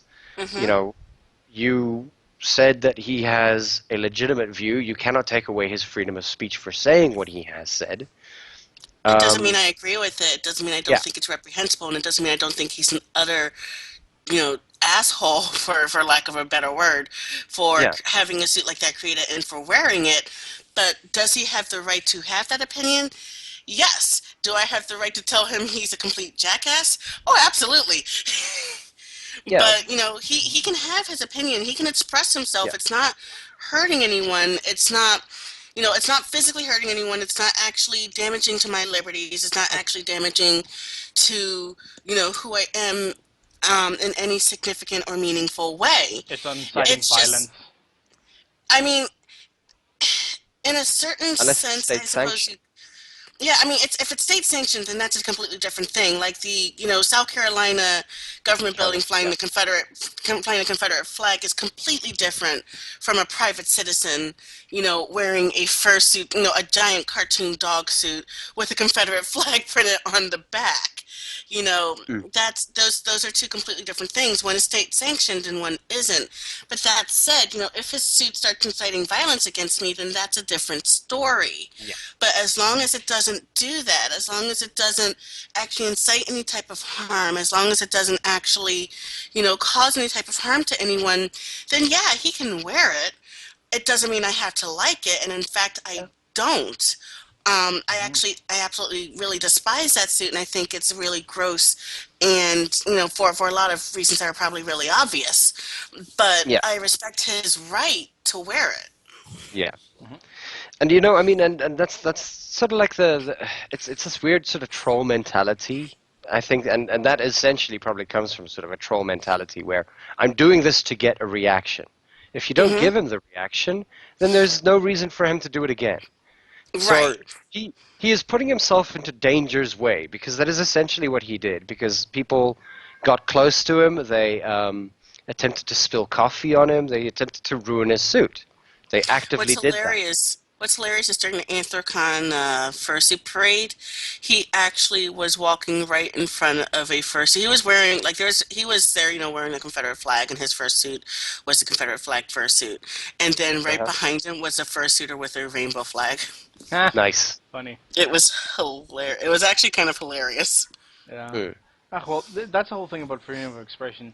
You're free to express whatever the hell you want to say, but you're not free from the consequences of it. Yeah. Exactly. That's exactly it. You can say whatever you want to say as long as it's not inciting harm.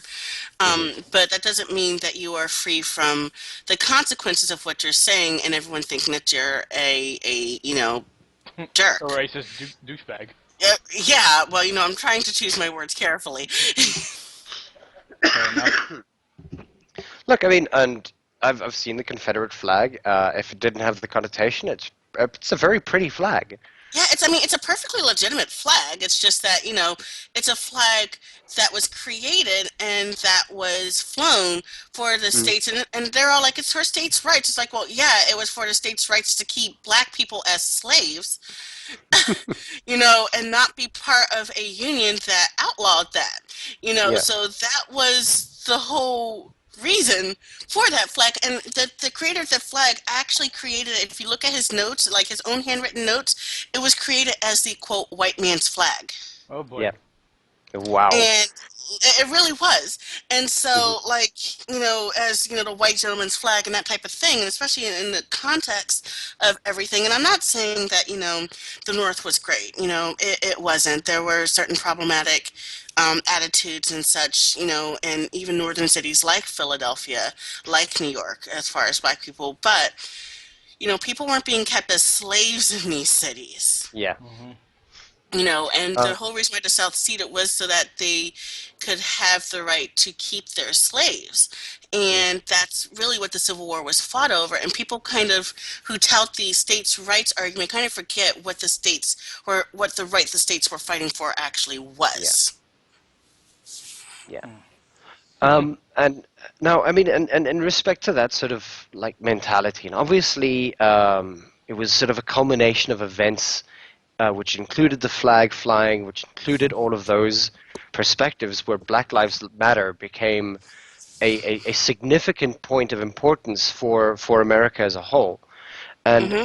and like we said earlier, it's filtered over, and maybe not necessarily as perfect a message to the black people within our communities, where and the thing is that like a lot of Americans actually supported the whole roads must fall um, message that was given out that you can't have uh, an all-inclusive university if you are continually showing that there were people who oppressed and actively said things about the black communities that was derogatory. Right. And That in itself is kind of a hostile environment. yeah, and the thing is that now this built out of that, and it has become violent, sometimes towards people, and a lot of the times towards property, to the Like point burning where irreplaceable art. burning irreplaceable art, Hmm. defacing the building. At one point, there was a person wearing a shirt that literally said "fuck white people." And another one that said Uh, another one that said kill all whites. yeah, Oh kill all goodness. whites. Um, they were talking about on one side, and I mean the thing is that like it's actually kind of funny that it's exactly on the same part of the monument because there was a monument that commemorated the people who fought in World War One and World War Two. On the one side, it said, you know, uh, stop black exclusion, Yeah. which was good. It's a good message. And Hmm. then on the other side, it said fuck white people. Which is And the wrong message. I mean, I understand being mad, and I've actually had this conversation in feminism terms with some now ex friends of mine. Um, but the concept of being pro something and being anti the The other thing. opposite side are two very different concepts. Yeah. You can be pro, like I'm pro black. I am a black woman. I am very much proud of being black, but I am not anti white. As a yeah, point of aside, my boyfriend who just left is white. My ex-husband is white. Some of my best friends throughout my life have been white, and it's not, for them it's just as much an accent of their birth that they were white that I'm black. The issue is not whites. The issue is not blacks. The issue is the society that puts one above the other. Mhm. yeah, And That is very that's true. what has to be fought. The mentality behind it, the socio-political, driving forces that keep these mentalities in power and in place. Yeah, those have to be fought. But no, just as black people are not responsible for their being black, white people aren't responsible for their being white. Women aren't responsible for being born women. Men aren't responsible for being born men. This is just what has happened. And what people kind of need to realize is that, yeah, okay, these are the dice that were cast. Some of us have it better than others. Let's work together to actually make this better instead of hating the other side because they happen to be the other side. It's just as bad to be anti, white as it is, to be anti-black, to be anti-colored. Mm. It's destructive. It's not productive. mm, yeah. No, for sure. Ugh. That's That is actually look. I mean, like we're sort of running into time, but the thing is that Scratch, would you mind if we carried on the conversation just for a little bit longer? sure. I mean, yeah. Because As long there's it doesn't, as yeah. long as it I'm doesn't sorry, run into, I keep ranting. I'm sorry. that's fine. As long as it doesn't No, run out to midnight, we're fine. no. We're good for a couple of I think minutes, maybe half an hour more. And Cool. now I mean, and I the thing actually is want that to again, address. yeah, I actually want to address the comment that just came up in the chat, which is from the Bahamut. Oscar so Okay. white. Yes, from Bahamut. Now we have the ever so popular and entirely stupid Oscar so white. Like, why can't we just enjoy the talents of all the actors and the stories of the movies? Hmm. This would be a good point if historically black people were not specifically left out of things. Um, the fact that there were so many good black performances that got completely unacknowledged is why this is such an issue. Yeah, I mean, this is basically a kind of a all lives matter mentality. Whereas, well, yeah, all of the talents of all the actors are great, but that's not addressing the main issue of we are specifically excluding black actors. We are specifically targeting black people, and they are the ones who are getting killed. Should it be equal? Yes. Is it? No. And until it is, this has to be addressed. Yeah.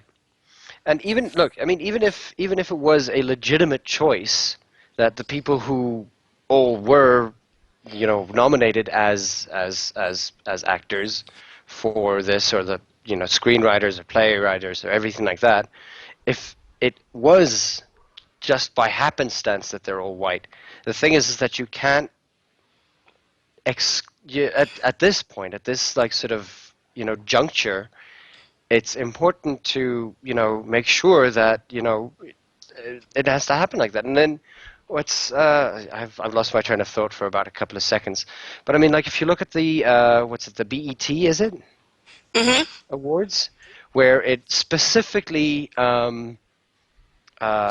Specifically, lauds and you know, help and it's helps Black geared. people. The fact that that was such a necessity because they weren't being recognized otherwise.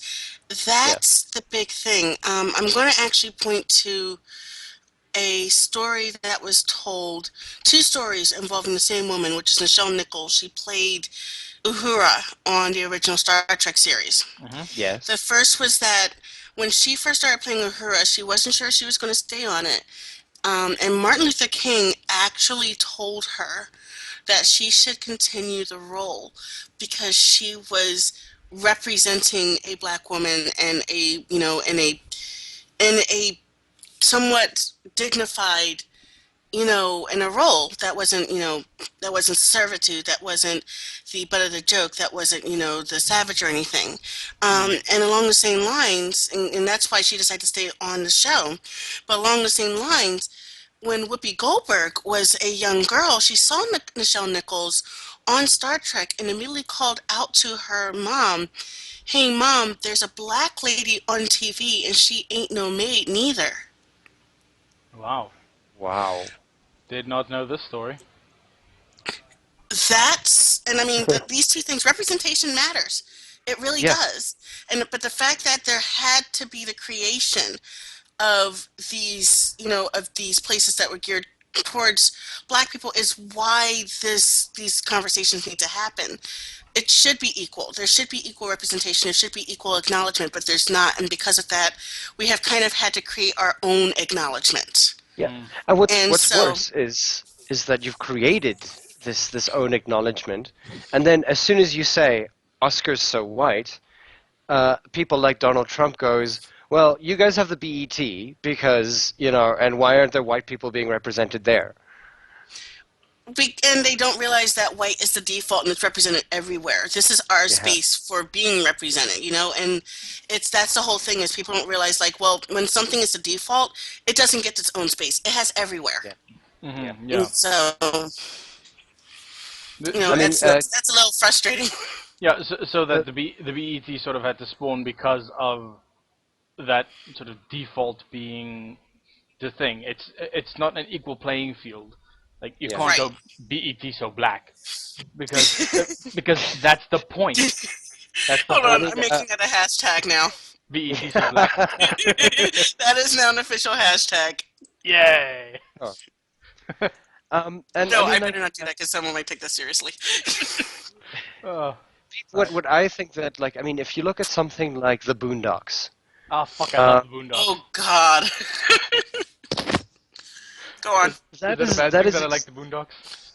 yeah, I that is actually possibly really one of the like the most accurate ways Boondocks. of saying it. It is, and sadly, that's why I like it because it's such a realistic view of how so much of the attitudes in Black society, and it's funny, but it's also sad. But I mean, it's great because it's very much like, yo, this is how it is. Yeah. Hmm. I, I I mean, unfortunately I binged the yeah. Boondocks for like a week, burning through all the series, and I very unintentionally picked up profound use of the N word for like the next few months. It's hard to not do. It is very hard. Yeah, if you watch too much of the Boondocks, it gets really difficult not to. And actually, their prolific use of that word is one of the reasons why I don't watch it as much as I would otherwise like to, because Mm. comedically and intellectually, it's brilliant. But I have serious issues with personally with that word, and so I can't really stomach it in that context too much. Understandably so. Um, hey, Yeah. Idris Elba, hey, how Hmm. about that guy? I don't Hmm? know. What about him? I've I have literally run out of topic for like half a second now. We were talking about the Boondocks and something about the Boondocks, and then I got carried away and fanboyed. Yes, I know, and then somehow I'm just like Idris Elba is like fucking amazing. It's just always Idris good. Elba Uh, is is a bison in Zootopia. Okay. Yes. Oh That's yeah, that's he I don't know is. why I was immediately thinking, about that kind of mentality. I mean, if let's look at Zootopia for a couple of seconds, and let's look at the racial tropes that are stuck in there. I think this is actually possibly a good topic of conversation. Mhm. Um, uh, like obviously, you look at Nick, and he's white, right? Mhm. Hmm. I Yeah, a mean, little bit already. you would think that he codes white, honestly, and I don't think that's an unfair assumption to make. In one of the clips I saw, there was actually something that struck me as really interesting, and that Hmm. was where Clawhauser calls Judy cute, and her response is, "If one bunny calls another bunny cute, that's okay, but if Mhm. another species does it, that's not." Mhm. Ah, okay. That's And interesting. that actually, I thought that was a really interesting thing to put in there because it does kind of code racially. I haven't had a Yes. chance to really break it down enough, especially since I haven't had a chance to see the movie. The movie doesn't come out here until March Fourth of March. 4th. Yeah. Um, so I haven't had a chance to really break that down yet. But there's something in that about how they're coding everything. Obviously, they're coding the shrews as Italian because they're mafia. Mhm. Um, but um, somehow but something about the way that they're coding these different characters, even though they're animals, is really interesting. I Yeah. wouldn't put it past them because in as much that as like racism being a thing, very obvious thing, speciesism would also be a thing Yeah. in a different world. Like it makes Yeah, sense, but it it is a little bit on the nose. I But the actually thing is that. I Sorry, go. oh go on. No, Witchy, you go No, ahead. no, no. Go right ahead. There was a comic I used to read, which I don't necessarily recommend. It was called Reworked Dead by David Hopkins. But there was this particular brand of speciesism in there against reptilian type species. They would be called by Hmm. the slur of pre-birds. Okay. Huh. It, And it was okay. definitely intended as a slur. And it's really interesting how this kind of gets coded that no matter what, there's always some sort of bigotry going on there. Mhm. Speaking Yeah. of things that are sort of furry related, I mean, we could also, if we wanted to, look at something like Fritz the cat, Hmm. where all I mean, you've got cats everywhere. You've got I don't think it was cats and birds.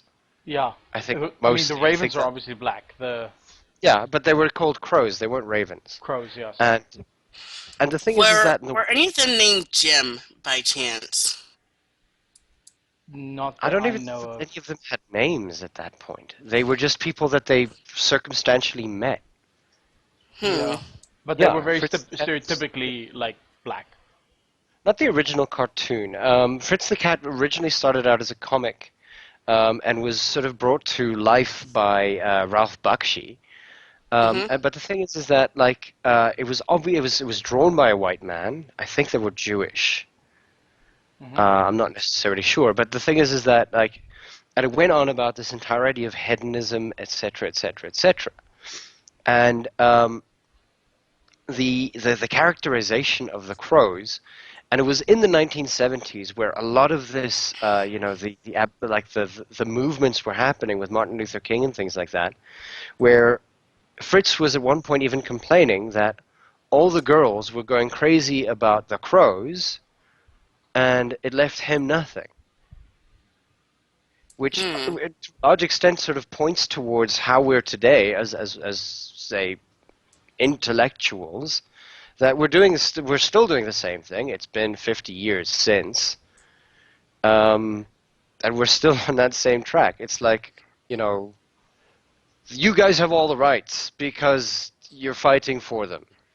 You know. Right, and I'm actually going to repeat a story here that I told you off air, omitting some names now Hmm. because I don't want to start any type of incident. But there was a person of some note whose significant other was railing against, and I'm talking about in the furry community, whose significant Mhm. other was railing against public breastfeeding. And so I made the comment of, well, babies need to breastfeed when they need to breastfeed. They can't just wait. They're on a schedule, and when they need to eat, they need to eat. If you happen to go out and about when the baby needs to eat, then, unfortunately, sometimes that means whipping out a breast. And let's be fair, this is physically what breasts are made for. This is their biological function, Mhm. you know? Mhm. And the response I got back from this person was, "Well, what if I need to suck important furry personality here's dick in order to survive? And so every few hours, I had to perform fellatio on him, or else I would die, and this was my only source of sustenance. Would that be okay?" To which my response was, "That is really misogynistic and aside from the point and not cool. Mhm. That is not a Mhm. comparison that should at all be made." Well, as soon as I did this, said furry, personality who I was friends with at the time, came to me and basically accused me of trying to censor his boyfriend. And then he got into the conversation with me about, this whole public breastfeeding thing and rights, et cetera, et cetera. And he told me that I, as a queer black woman, had more rights more rights, more privileges, and more power than he does as a cisgendered white male because there are laws in place to protect my rights. Remember Okay. that. What planet does he live on? His Apparently, the own. planet Sis. Yeah. Yeah, his own. And I was just kind of like gobsmacked. I'm like, you're smarter than this. There is no reason why, you should ever make this comment. And yet, there it was. So, there's not really a whole lot that I could do with that, unfortunately. Oh. But there are people who actually do believe that because, well, they have more rights, and it's not fair because there are laws in place to protect them. There are no laws in place to protect me. Completely forgetting that historically they're the ones who have been making these laws in their own favor. Mhm. Yeah. So it's just been it was just kind of amazing. Mm. And Scratch, if you didn't hear who this was before, I'll tell you who it is off air later. I think I Mhm. might know. Yeah. Well, I think yeah, you mentioned the name, but still, Yeah, regardless, let's not, yeah, yeah, let's not not going run too not far going down into that who it avenue. is. The problem is that Yeah. the fact that this mentality even exists still. Yeah, You know. Mhm. therein And lies the problem. I get a question from the live gallery on this side Hmm. asking, was he a dragon? He was not a Wow, dragon. he Oh he wow, was not a okay. dragon. Sorry. that's Not a dragon. specious. Yes, That it is is species. species, isn't it? But then again, I mean, if we can get over the fact that we don't actually exist as our furries, then it probably You mean isn't. I'm not a purple bunny? Yeah. Oh, okay, fine. Yeah, Well, take anyway. that back, mean person. Okay, I take that back. I take that back because I kind of really like being green and wolf-like. Hmm. So yeah, Oh, it Yeah. was just yeah, like this. It's not the first time I've encountered that mentality. Um, but it doesn't make it any less frustrating every time I But do. it's just it's really difficult hearing that from the furry community. yeah. It is, For someone who's and supposed to be as open-minded as we are supposed to be. right, and I That's think that's really kind of yeah. what bothered me the most was that out of all the places I expected to hear that type of comment, it was not from where it came from. Yeah. Hmm. And again, we're going to talk about the closed loop again. And like I said, I've heard this very often amongst our own furries against the people at UCT, at the people at Rhodes, at any of the places that they're busy having these protests. That they keep doing that, and the thing is that I keep trying to open the loop and going, listen to my perspective for a couple of seconds. I actually at one point said, you can't say what you're saying until you know everything that is going on. Hmm. Mm-hmm. And the thing is that it's actually one of the reasons. For those of you who don't know, I lecture in English. At this point, we're doing discourse analysis, which is literally how we discuss things, how we speak about things, and how we sort of portray specific opinions. And like what's happening right now in South Africa is very, very good practice for my students to begin to understand how that discourse began, how this discussion, as much as it is violent, it's still a discussion. It's still people talking. It's still people saying things. It's just that it's a lot more forceful than maybe it sometimes could or should be. But the reasons behind it are the reasons that's what I'm looking for. So I gave my students homework over the weekend. I told them go to every single like Facebook blog that you can find that bases itself around this kind of rhetoric. Find newspaper sites that you need to look at. Find opinion pieces on those newspapers. Look on Twitter and find out what these people are saying. And come back to me on Monday and bring this forward as your evidence.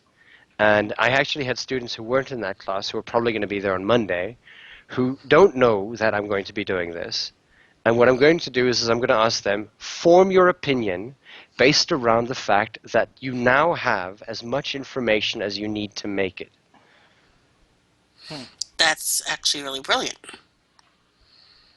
And I mean, And deduct if marks more for every people time did they that. use the hashtag lit. Just saying. Yeah. Yeah, continue. And that kind of rhetoric is important. That kind of rhetoric is extremely important. And I mean, scratch off the air. I did mention that I sort of Stockholm syndromed you at some points into becoming more liberal about your views. You Stockholm syndrome me into everything. I I did. am I your did. friend because Stockholm syndrome. Yes, this is true. This is true. But It's been stated on tape many times. many times stalked him. Yep. There it is again. Wow. But yeah, I mean, and like I even have I have a story of my own of something that happened very recently, one that I use in class very often as well, where I was walking down a sidewalk with my friend Doge, and it was a very narrow sidewalk, and the thing is that there were two black people who were walking towards us, so I decided no, we're going to move, and I realized that if we do move, we're going to be in the middle of the road. So the only option is to move to the other side of the road. There was also a car coming, so we did it pretty quickly. And Doge, who knows like a little bit of some of the African languages, overheard one of them saying, typical white person, they're afraid of us. That's the reason why they crossed the road. And we were also given sort of this cursory look as we were walking past. And obviously now, our intention wasn't that. Our intention was A, to not get run over, and B, to give them right of way.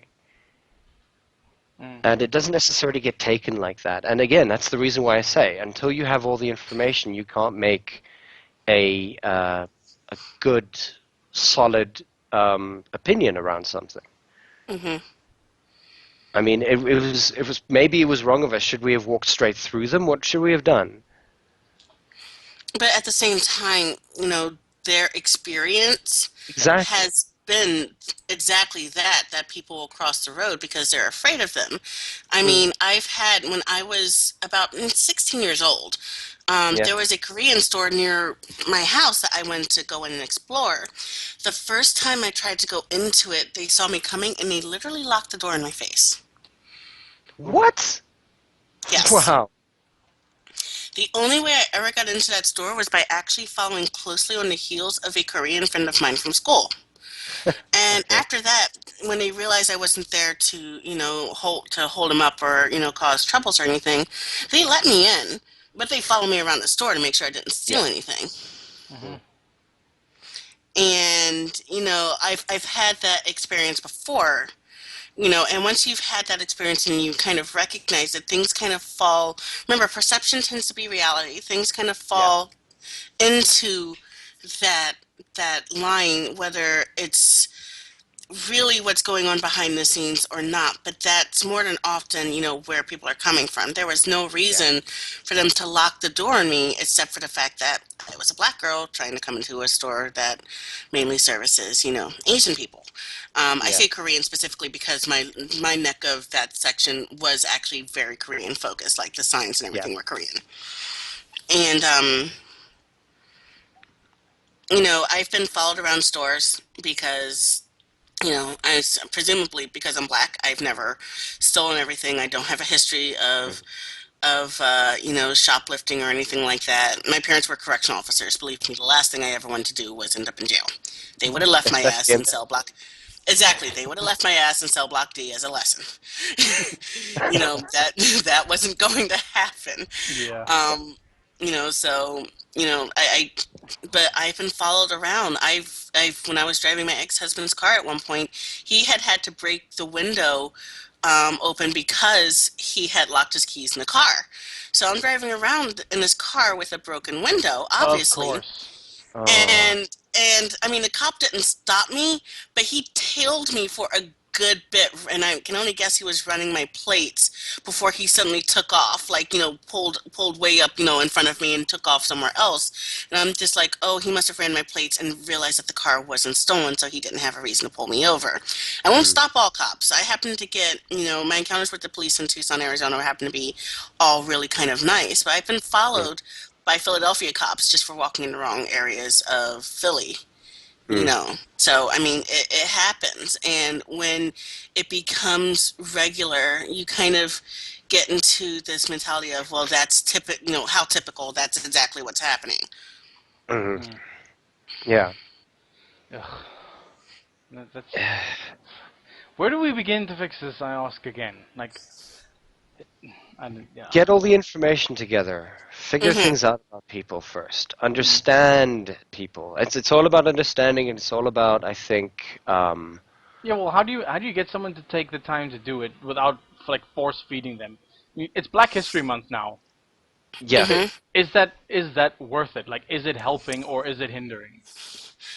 In a sense, it's helping because it's giving kids a foundation of some black history. I Hmm. was, again, more fortunate in this case than others because growing up in a city like Philadelphia was just wonderful for a lot of historical purposes. And one of these was that the neighborhood that I grew up in, a neighborhood that my elementary school was in, actually had very close by, like within walking distance, two Underground Railroad stops. Hmm. Hmm. And so, we got to learn about that, but so you learn about Harriet Tubman, you learn about, you know, ev- why am I blanking on Booker T. Washington? Hmm. You learn about Martin Luther King, you learn about the big names, Rosa Parks, but you kind of miss out on a lot of the specifics, the fact that um, some of our more you know, the cotton gin, of course, we all know was created by a black person. So was air conditioning. So were street lights. So is peanut Um, butter. so is peanut butter. Well, we know that. So is Hmm. peanut butter. One of the vaccine for I believe it was polio. One of the women who helped develop it was black. Hmm. Yeah. We don't learn about a lot of these names because Black History Month kind of it encourages looking into it, but it still kind of follows a straight narrative of slavery, freedom, abolitionists, Martin Luther King, civil rights, and that's it. Hmm. Yeah. You Yeah, don't like learn about a lot of the other stuff. yeah, people like Mary Seacole. Like, I only recently discovered her because like one of my favorite shows did a segment on her, and it's amazing how stuff like how historical evidence of significance gets buried purely because of either gender or race. Like, Yeah.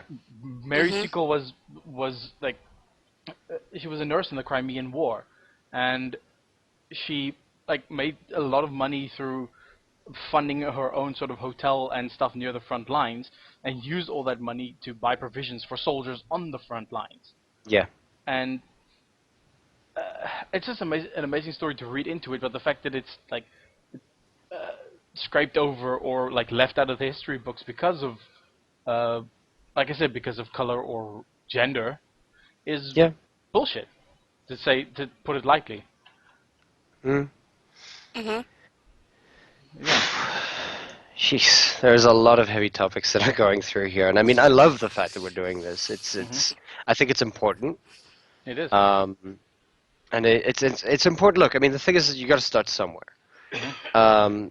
and if not now, when, and if not when, where.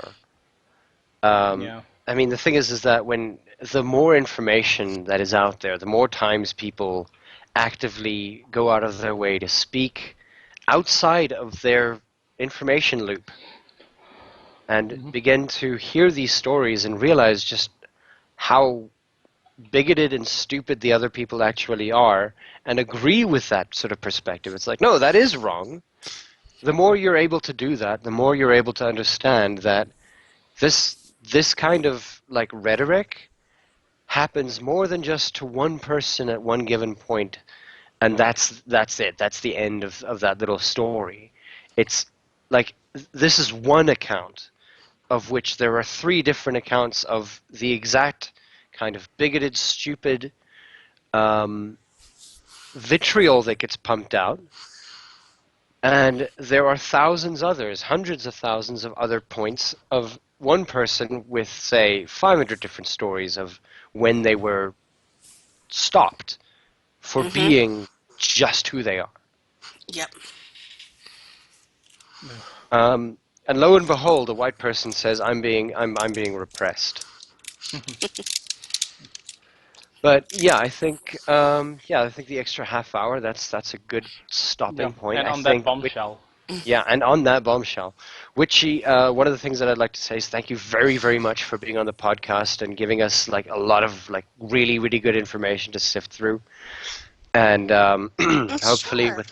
yeah, within the next maybe week or so, we're going to hopefully have published on adjective species in respect to some of the stories that you've told us, in respect to some of the things that have happened, Did we mention and that that's going to how. be a thing?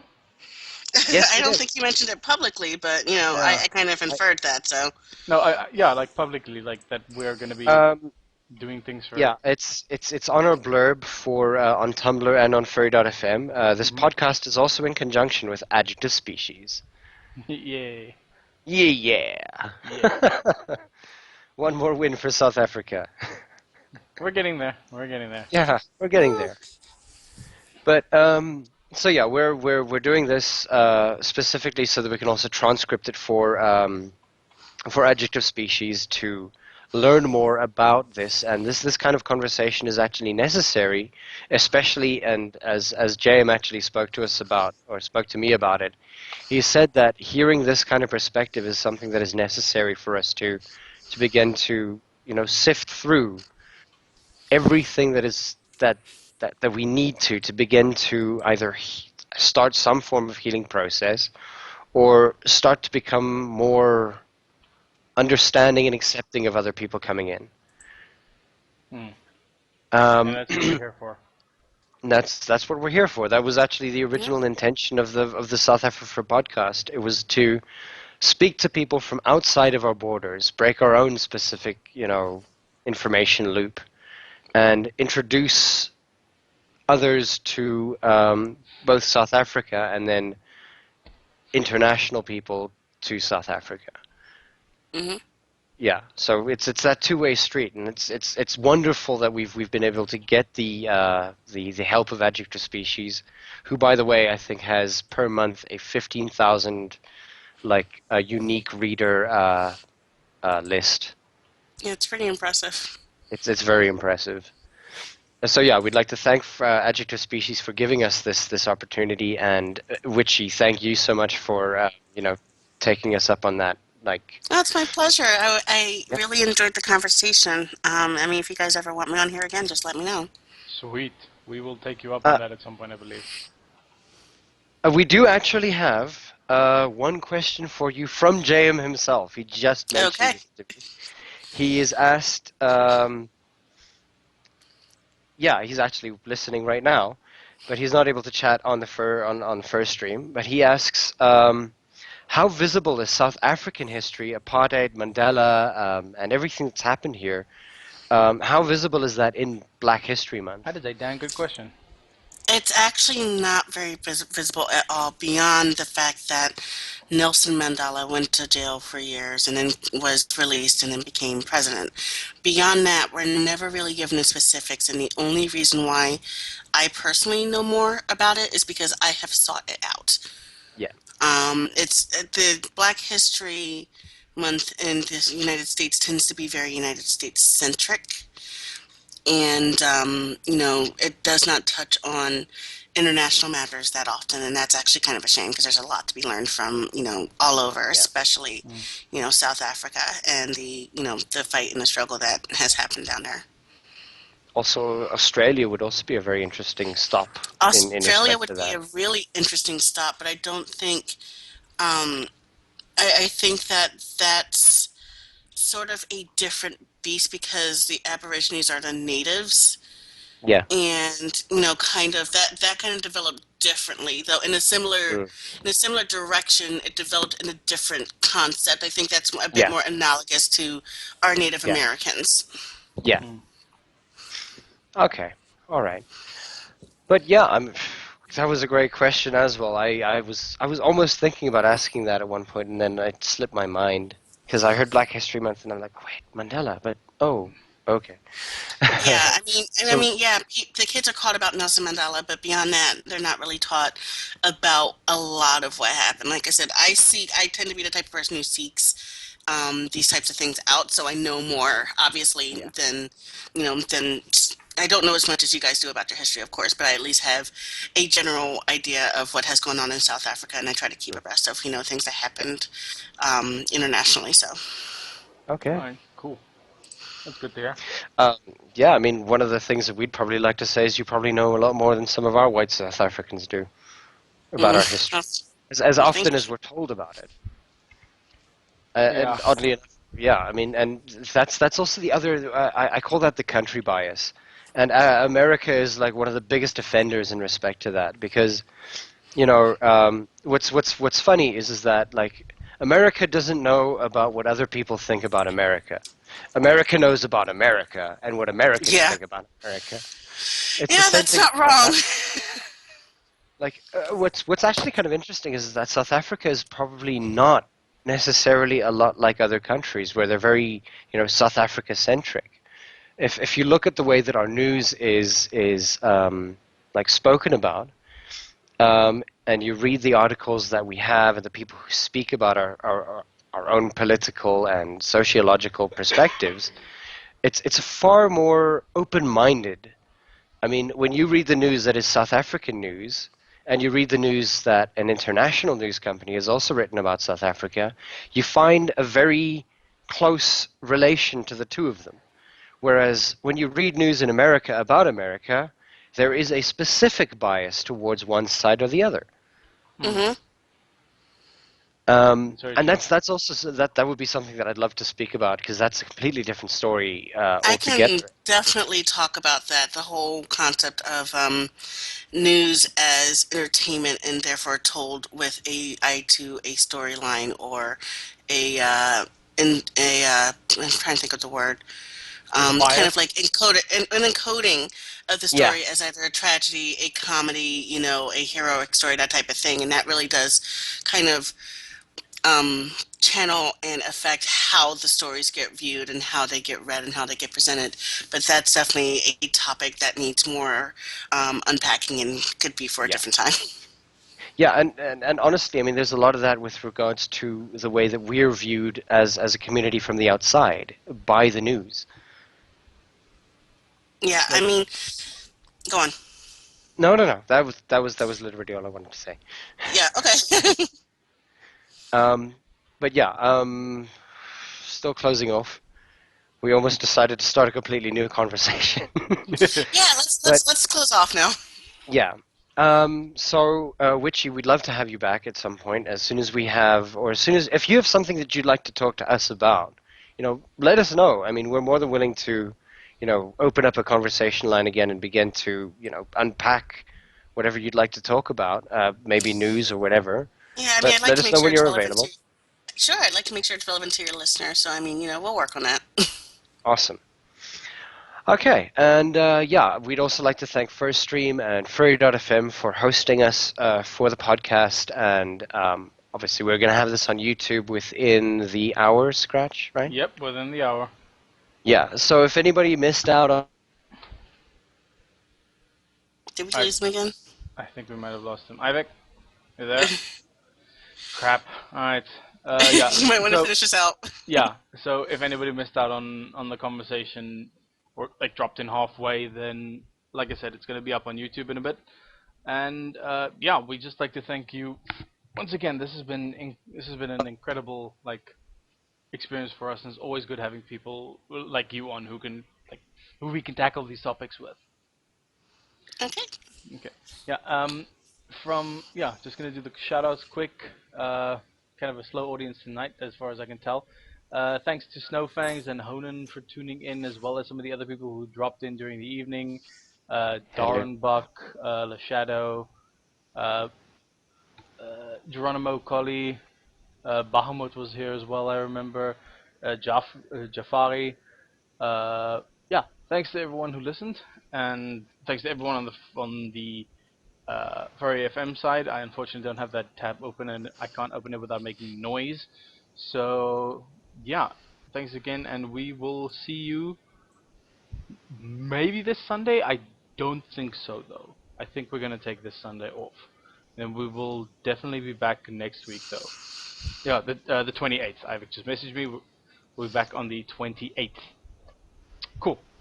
So, thanks again. Alright. Yeah. Are you there? Oh, you're here. Yeah. Yes. You're here to say bye. You're here to say bye, basically. Bye! Also, Kyle Gold on the 28th, guys. Cool. Okay, bye. Bye. Goodbye.